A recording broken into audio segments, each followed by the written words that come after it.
시계 내부의 구조개혁이라고 새겨진 핵심 톱니바퀴 하나가 오랫동안 방치되어 녹슬어 있었습니다. 총재의 손에는 통화정책이라 불리는 도구가 쥐어져 있었습니다.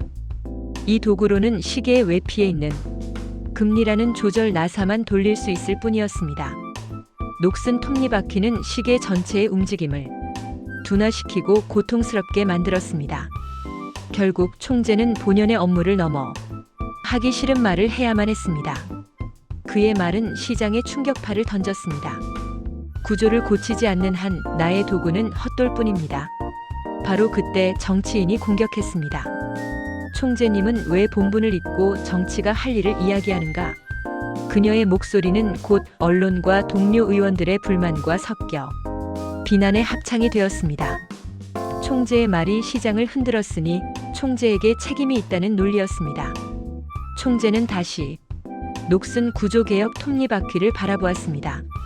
그리고 깊은 한숨을 토해냈습니다. 정치가 제때 망치를 들고 그 녹을 제거했더라면 총재는 작은 통화 정책 도구로 조용히 본연의 업무만 할 수 있었을 겁니다. 고통스럽더라도 진실을 말하는 것이 때로는 책임자의 가장 중요한 임무입니다. 망치는 여전히 그 자리에 놓여 있습니다. 이제 누가 이 망치를 집어들 것인가요? 앞서 얘기는 2025년 가을 이창용 총재 발언, 논란이 드러낸 한국 경제의 구조적 문제라는 주제를 상징적으로 그려본 것입니다. 이창용 총재가 블룸버그 TV에서 인터뷰를 했습니다. 발언의 핵심은 다음과 같습니다. 금리 인하의 폭과 시점 혹은 정책 방향의 전환은 앞으로 나올 새로운 데이터에 달려있다. 이 표현은 사실 전 세계 중앙은행들이 자주 사용하는 전형적인 표현입니다. 데이터에 따라 정책이 바뀔 수 있다. 이것은 표준적인 중앙은행 언어예요. 하지만 한국 시장은 크게 출렁였습니다. 이에 대해 정치권과 일부 언론에서는 총재의 경솔한 발언 때문이라고 비판했지요. 하지만 과연 정말 총재의 말 한마디 때문이었을까요? 이창용 총재의 발언은 그다지 과격한 것이 아니었습니다. 국제 기준으로 보면 이 총재의 발언은 비정상적이지 않습니다. 우리는 데이터를 보고 판단한다. 라는 아주 기본적인 통화 정책 원칙입니다. 중앙은행 총재는 금리의 방향을 미리 확정적으로 말해서도 안 되고 반대로 너무 모호하게 말해도 안 됩니다. 따라서 이창용 총재의 발언을 한국 경제의 특수 조건에서 과잉 해석된 것이라고 보는 것이 정확합니다. 즉, 문제는 총재의 발언이 아니라 그에 과민 반응하는 한국 시장 자체의 취약성입니다. 왜 한국 시장은 총재의 작은 말에도 과민 반응했나? 여기가 핵심입니다. 한국 경제는 오랫동안 구조개혁을 미뤄온 결과 아주 작은 외부 충격에도 크게 흔들리는 체질이 되어버렸습니다. 대표적 취약 요인은 다음과 같습니다. 첫째, 부채 의존 경제.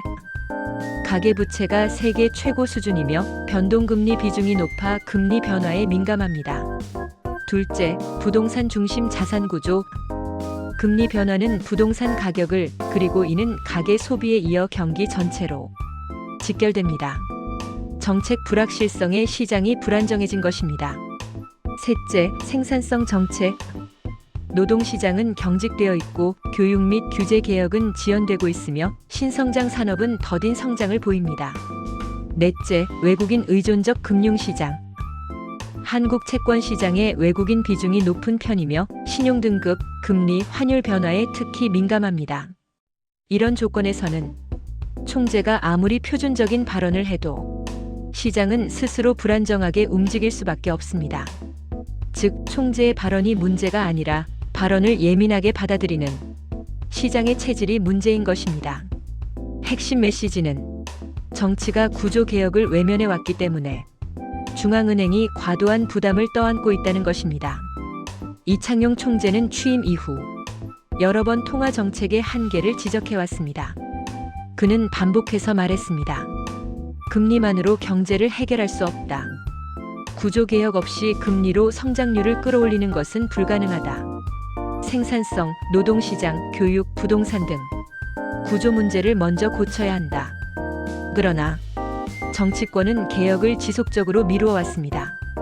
그 결과 경제 성장률 하락, 생산성 정체, 부동산 왜곡, 노동시장 경직, 청년 일자리 문제, 고령화 충격, 이 모든 고통이 결국 중앙은행의 통화정책 부담으로 흘러들어왔습니다.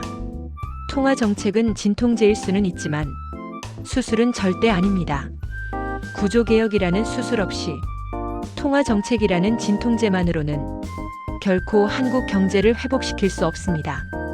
따라서 이창용 총재가 교육, 부동산, AI, 노동시장 등 다양한 분야를 언급했던 것은 직무일탈이 아니라 중앙은행이 홀로 해결할 수 없는 경제구조의 문제점을 경고한 것입니다. 이번 사건의 진짜 본질은 총재의 발언이 아니라 그 발언 하나에도 흔들리는 한국 경제의 취약한 구조입니다.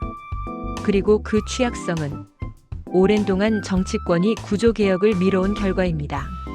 만약 구조개혁이 제때 진행되었다면 시장은 더 안정돼 있었을 것이고 총재의 발언 하나에 요동치는 일도 없었으며 중앙은행은 본연의 업무인 물가 안정과 금융 안정에 집중할 수 있었을 것입니다. 이번 사건이 우리에게 주는 메시지는 명확합니다. 첫째, 중앙은행 총재의 발언은 과격한 것이 아니었다. 국제 기준에서는 표준적이고 신중한 언어였다. 둘째, 문제의 근원은 한국 경제의 체질적 취약성이다. 구조개혁 부재 속에서 시장은 작은 말에도 흔들릴 수밖에 없다. 셋째, 정치권의 구조개혁 지연이 모든 부담을 중앙은행에 떠넘겼다. 통화 정책만으로 해결할 수 있는 문제는 매우 제한적이다. 넷째, 앞으로 필요한 것은 비난이 아니라 구조개혁이다. 노동, 교육, 부동산, 규제, 생산성 구조개혁이 반드시 필요하다. 마무리입니다. 우리 경제가 더 건강해지려면 중앙은행의 금리 정책만으로는 부족합니다. 진짜 필요한 것은 국가 전체의 구조개혁과 체질 개선입니다. 그 과정이 쉽지 않더라도 누군가는 반드시 그 길을 열어야 합니다. 이상입니다. 감사합니다.